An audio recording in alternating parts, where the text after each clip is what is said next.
तू छोड़ दे कोशिशें इंसानों को पहचानने की। यहाँ जरूरत के हिसाब से हर शख्स बदलते नकाब हैं। अपने गुनाहों पर पर्दा डालकर कहते हैं जमाना बड़ा खराब है।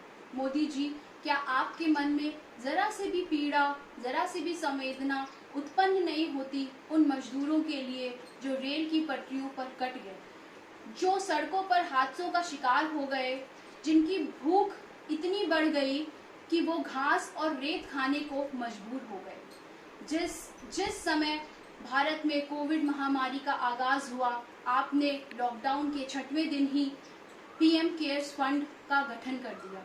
किसी ने भी आपसे पूछने की हिम्मत नहीं की कि जब प्रधानमंत्री रिलीफ फंड ऑलरेडी मौजूद है तो पीएम केयर्स फंड गठित करने का क्या औचित्य है। सबसे महत्वपूर्ण बात तो ये है कि उस पीएम केयर्स फंड का आप खुद ही ट्रस्टी बन गए और ट्रस्टी मेंबर्स भी उनको बनाया, उन 3 मंत्रालयों के मंत्रियों को बनाया जिनकी आपके सामने जबान भी नहीं खुलती। पीएम केयर्स फंड जो कि एक नेशनल लेवल का केयर फंड है, जिसमें भारत की राजनीतिक पार्टियों के किसी भी अध्यक्ष को एक मेंबर की तरह आपने नहीं रखा।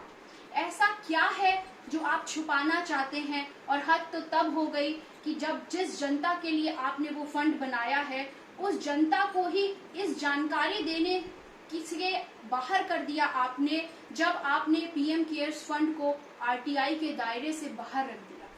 दूसरी महत्वपूर्ण बात ये हो गई जब आपने ये बोल दिया कि पीएम केयर फंड का जो ऑडिट है वो कैग नहीं करेगा।